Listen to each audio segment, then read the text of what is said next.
Here is the list of the priests and Levites who returned with Zerubbabel, son of Shealtiel, and Jeshua, the high priest: Seraiah, Jeremiah, Ezra, Amariah, Malach, Hattush, Shechaniah, Harim, Meremoth, Iddo, Ginnethon, Abijah, Miniamin, Moadiah, Bilgah, Shemaiah, Joiarib, Jedaiah, Sallu, Amok, Helkiah, and Jedaiah.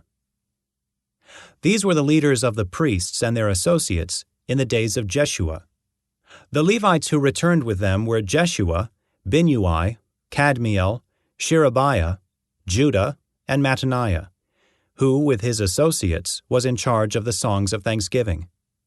Their associates, Bakbukiah and Unni, stood opposite them during the service. Jeshua, the high priest, was the father of Joachim. Joachim was the father of Eliashib. Eliashib was the father of Joiada. Joiada was the father of Johanan. Johanan was the father of Jaddua. Now, when Joachim was high priest, the family leaders of the priests were as follows. Meriah was leader of the family of Seraiah. Hananiah was leader of the family of Jeremiah. Meshullam was leader of the family of Ezra. Jehohanan was leader of the family of Amariah. Jonathan was leader of the family of Malach. Joseph was leader of the family of Shechaniah. Adnah was leader of the family of Harim. Helkai was leader of the family of Meremoth. Zechariah was leader of the family of Iddo. Meshullam was leader of the family of Ginnethon. Zichri was leader of the family of Abijah. There was also a leader of the family of Miniamin. Piltai was leader of the family of Moadiah. Shammua was leader of the family of Bilgah. Jehonathan was leader of the family of Shemaiah. Mattani was leader of the family of Joiarib. Uzzi was leader of the family of Jedaiah. Kalai was leader of the family of Sallu. Eber was leader of the family of Amok. Hashabiah was leader of the family of Helkiah. Nethanel was leader of the family of Jedaiah. A record of the Levite families was kept during the years when Eliashib, Joiada, Johanan, and Jaddua served as high priests. Another record of the priests was kept during the reign of Darius the Persian. A record of the heads of the Levite families was kept in the book of history down to the days of Johanan, the grandson of Eliashib. These were the family leaders of the Levites: Hashabiah, Sherebiah, Jeshua, Binnui, Kadmiel, and other associates, who stood opposite them during the ceremonies of praise and thanksgiving, one section responding to the other, as commanded by David, the man of God. This included Mattaniah, Bakbukiah, and Obadiah. Meshullam, Talmon, and Akub were the gatekeepers in charge of the storerooms at the gates.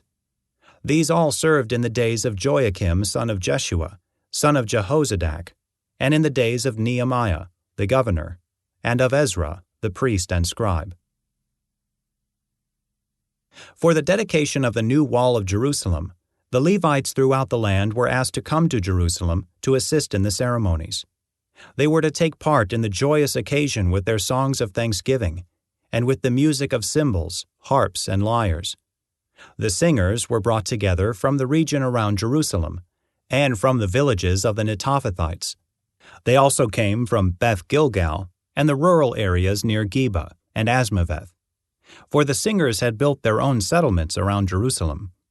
The priests and Levites first purified themselves, then they purified the people, the gates, and the wall. I led the leaders of Judah to the top of the wall, and organized 2 large choirs to give thanks. One of the choirs proceeded southward along the top of the wall to the Dung Gate. Hoshea and half the leaders of Judah followed them, along with Azariah, Ezra, Meshullam, Judah, Benjamin, Shemaiah, and Jeremiah. Then came some priests who played trumpets, including Zechariah, son of Jonathan, son of Shemaiah, son of Mattaniah, son of Micaiah, son of Zachar, a descendant of Asaph. And Zechariah's colleagues were Shemaiah, Azarel, Milalai, Gilalai, Maai, Nethanel, Judah, and Hanani. They used the musical instruments prescribed by David, the man of God. Ezra the scribe led this procession. At the fountain gate, they went straight up the steps on the ascent of the city wall toward the city of David. They passed the house of David and then proceeded to the water gate on the east. The second choir, giving thanks, went northward around the other way to meet them. I followed them, together with the other half of the people, along the top of the wall, past the Tower of the Ovens to the broad wall, then past the Ephraim gate to the old city gate, past the fish gate and the Tower of Hananel, and on to the Tower of the 100. Then we continued on to the sheep gate, and stopped at the guard gate. The two choirs that were giving thanks then proceeded to the temple of God, where they took their places. So did I, together with the group of leaders who were with me. We went together with the trumpet-playing priests, Eliakim, Maaseiah, Miniamin, Micaiah, Elioenai, Zechariah, and Hananiah, and the singers, Maaseiah, Shemaiah, Eleazar, Uzzi, Jehohanan, Malchijah, Elam, and Ezer. They played and sang loudly, under the direction of Jezrahiah, the choir director. Many sacrifices were offered on that joyous day, for God had given the people cause for great joy. The women and children also participated in the celebration, and the joy of the people of Jerusalem could be heard far away. On that day, men were appointed to be in charge of the storerooms for the offerings, the first part of the harvest, and the tithes. They were responsible to collect from the fields outside the towns the portions required by the law for the priests and Levites. For all the people of Judah took joy in the priests and Levites and their work. They performed the service of their God and the service of purification, as commanded by David and his son Solomon. And so did the singers and the gatekeepers. The custom of having choir directors to lead the choirs in hymns of praise and thanksgiving to God began long ago in the days of David and Asaph. So now, in the days of Zerubbabel and of Nehemiah, all Israel brought a daily supply of food for the singers, the gatekeepers, and the Levites. The Levites, in turn, gave a portion of what they received to the priests, the descendants of Aaron. On that same day, as the book of Moses was being read to the people, the passage was found that said no Ammonite or Moabite should ever be permitted to enter the assembly of God, for they had not provided the Israelites with food and water in the wilderness. Instead, they hired Balaam to curse them, though our God turned the curse into a blessing. When this passage of the law was read, all those of foreign descent were immediately excluded from the assembly. Before this had happened, Eliashib the priest, who had been appointed as supervisor of the storerooms of the temple of our God, and who was also a relative of Tobiah, had converted a large storage room and placed it at Tobiah's disposal. The room had previously been used for storing the grain offerings, the frankincense, various articles for the temple, and the tithes of grain, new wine, and olive oil, which were prescribed for the Levites, the singers, and the gatekeepers, as well as the offerings for the priests. I was not in Jerusalem at that time, for I had returned to King Artaxerxes of Babylon in the 32nd year of his reign, though I later asked his permission to return. When I arrived back in Jerusalem, I learned about Eliashib's evil deed in providing Tobiah with a room in the courtyards of the temple of God. I became very upset, and threw all of Tobiah's belongings out of the room. Then I demanded that the rooms be purified, and I brought back the articles for God's temple, the grain offerings, and the frankincense. I also discovered that the Levites had not been given their prescribed portions of food, so they and the singers who were to conduct the worship services had all returned to work their fields.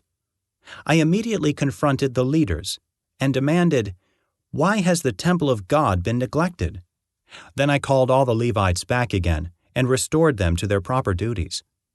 And once more, all the people of Judah began bringing their tithes of grain, new wine, and olive oil to the temple storerooms. I assigned supervisors for the storerooms: Shelemiah the priest, Zadok the scribe, and Pedaiah, one of the Levites. And I appointed Hanan, son of Zachar, and grandson of Mattaniah, as their assistant. These men had an excellent reputation, and it was their job to make honest distributions to their fellow Levites. Remember this good deed, O my God, and do not forget all that I have faithfully done for the temple of my God and its services. In those days, I saw men of Judah treading out their wine presses on the Sabbath. They were also bringing in grain, loading it on donkeys, and bringing their wine, grapes, figs, and all sorts of produce to Jerusalem to sell on the Sabbath. So I rebuked them for selling their produce on that day.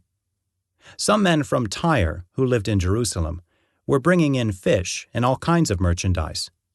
They were selling it on the Sabbath to the people of Judah, and in Jerusalem at that.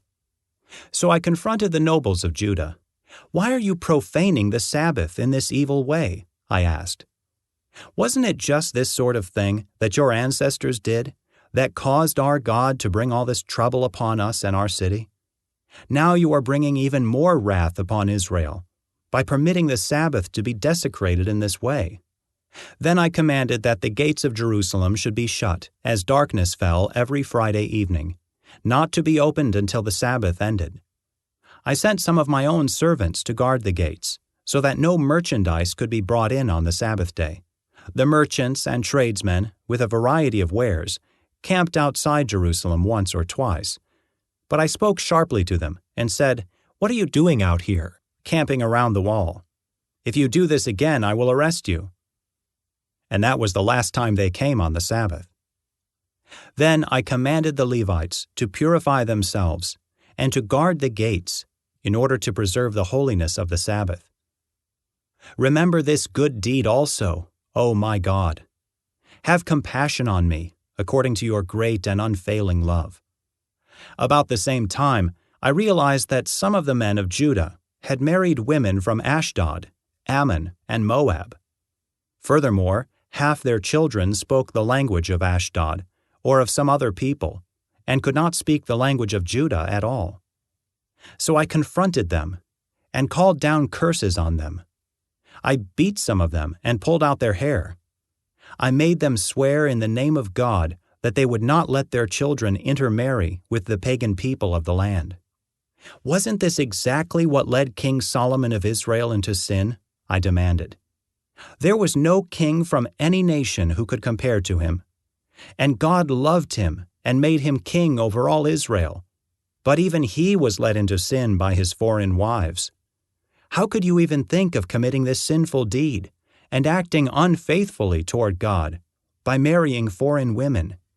One of the sons of Joiada, son of Eliashib, the high priest, had married a daughter of Sanballat, the Horonite. So I banished him from my presence. Remember them, O my God, for they have defiled the priesthood and the solemn vows of the priests and Levites. So I purged out everything foreign and assigned tasks to the priests and Levites, making certain that each knew his work. I also made sure that the supply of wood for the altar and the first portions of the harvest were brought at the proper times.